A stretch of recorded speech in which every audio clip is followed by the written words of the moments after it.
ছেলেটির নাম আবির। সবসময় ৫ ওয়াক্ত নামাজ পড়ে, খুবই শান্ত ভদ্র, লেখাপড়ায় মনোযোগী। মা বাবা আর ছোট্ট একটা ভাই নিয়ে তার সংসার। বাবার সামান্য বেতনে অভাব অনটনের মধ্যে দিয়ে কোনো রকম সংসারটা চলছে।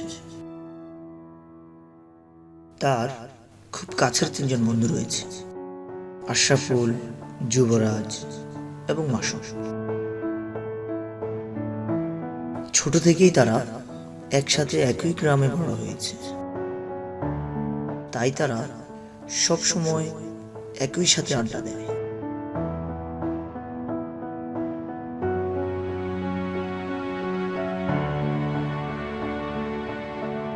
আশরাফুলের বাবার দেওয়া গিটারটিও আবার তাদের আড্ডায় নতুন করে যোগ হলো।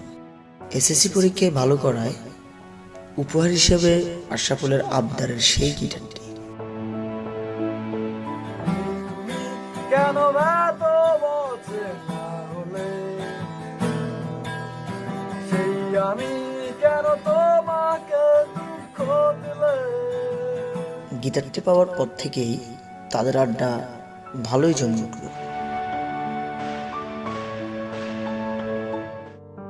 হঠাৎ করে আবিরের কাশ শুরু হয়ে গেল। কাশতে কাশতেই তার মুখ দিয়ে রক্ত বের হতে শুরু করলো।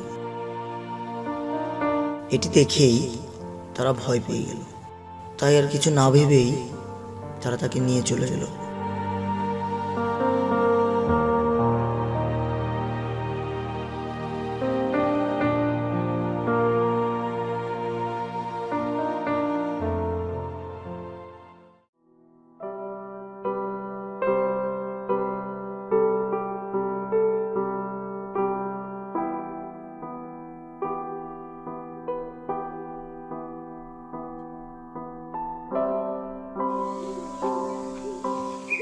আচ্ছা বন্ধু, এই কদিন তো আবিরের কোনো খোঁজ খবর নাই, ওরা ছাড়া আড্ডাটাও জমে না।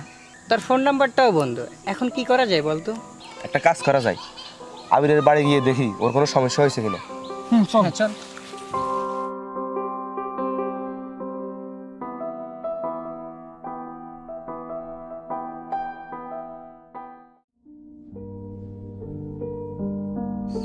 আবির, আবির, এ আবির,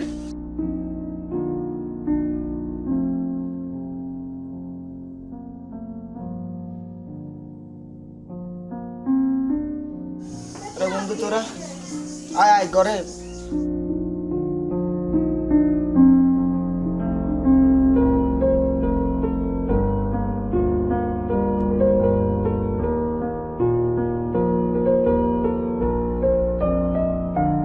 কি রে আবির, তুই এই কয়দিন যে আমাদের আড্ডাতে আইতেছিস না, কি কোনো প্রবলেম?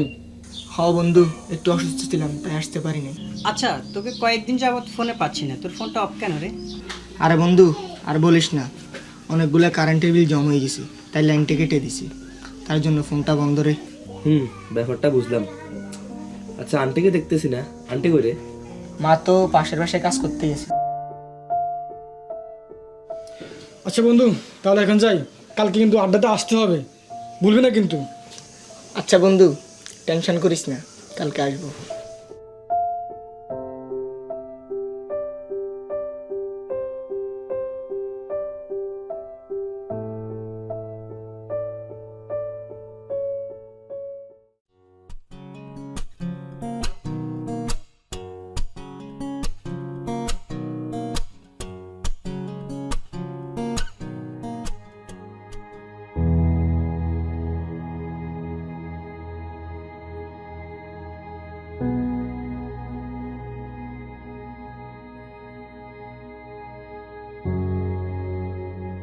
তুই কি ঠিক মতো ওষুধ খাইতেছিস না? হ, আব্বা ফার্মেসি দেখা মাথা ব্যথা আর কাশের ওষুধ আনছিল, খাইছি, তারপরও এমন। তোর ব্যাপারটা আমার কাছে খুব মারাত্মক মনে হচ্ছে, তুই ভালো একটা ডাক্তার দেখা। আরে এগুলো কোনো ব্যাপার না, ঠিক হয়ে যাবে। আবির, আমার পরিচিত একটা ভালো ডাক্তার আছে, এমবিবিএস পাস করে এখন শহরে একটা হাসপাতালে বসে। তুই চাইলে ওনাকে দেখাতে পারিস। আচ্ছা, সেটা পরে দেখা যাবে, এখন আমার কাজ আছে, আমি যাই।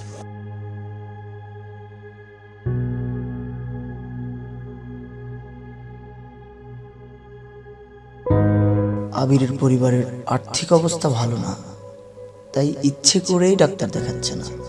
কোনো মতে সংসার চলে, তার উপর ওষুধের খরচা বাবা চালাতে পারবে না। সেই আগের মতো করেই তাদের আড্ডা চলতে লাগলো।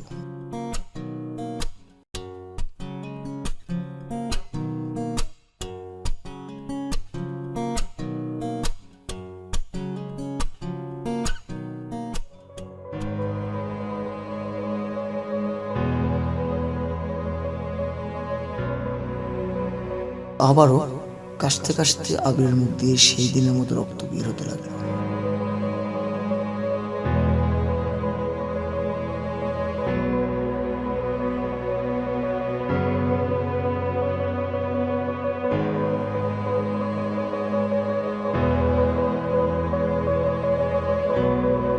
আচ্ছা দোস্ত, দিন দিন আবিরের শরীরের অবস্থা খুব খারাপ হয়ে যাচ্ছে, এখন কি করা যায়?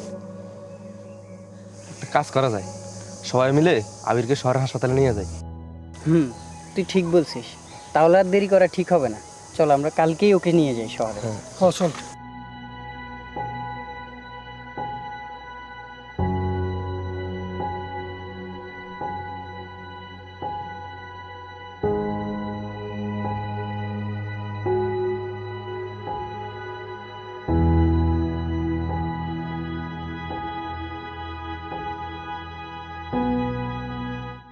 আপনি ওনাকে নিয়ে একটু বাইরে যান তো।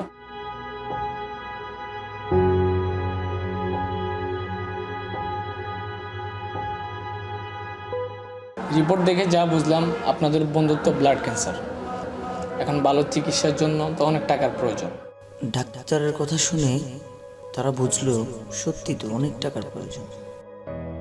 রিপোর্ট আর ডাক্তারের বিলগুলো তারা তাদের থেকে দিয়ে চলে আসলো। আবির খুব করে জানতে চাই তার কি হয়েছিল। তারা বলল কিছুই হয়নি, এই বলে সান্ত্বনা দিয়ে তাকে গ্রামে নিয়ে চলে আসলো।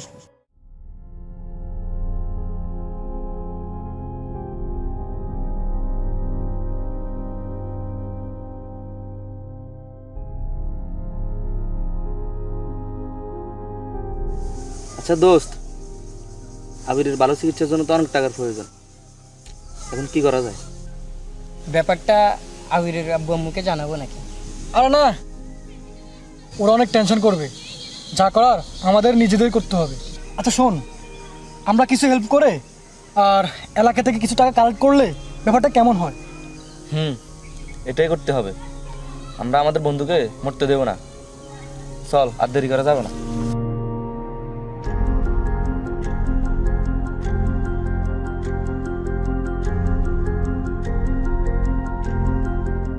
আর তারা আবিরের অজান্তেই তার চিকিৎসার জন্য টাকা কালেকশন করা শুরু করে দিল। তারা তাদের বন্ধুকে হারাতে দিবে না।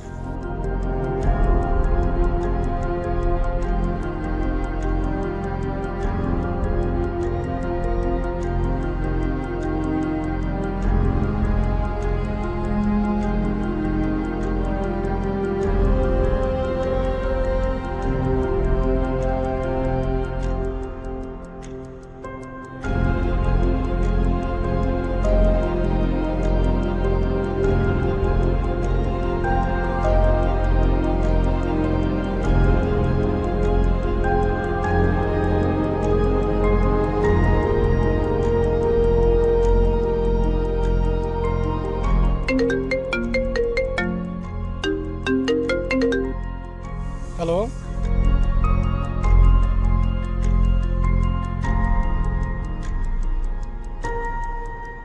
কি রে, কি হয়েছে? আবির তো আর এই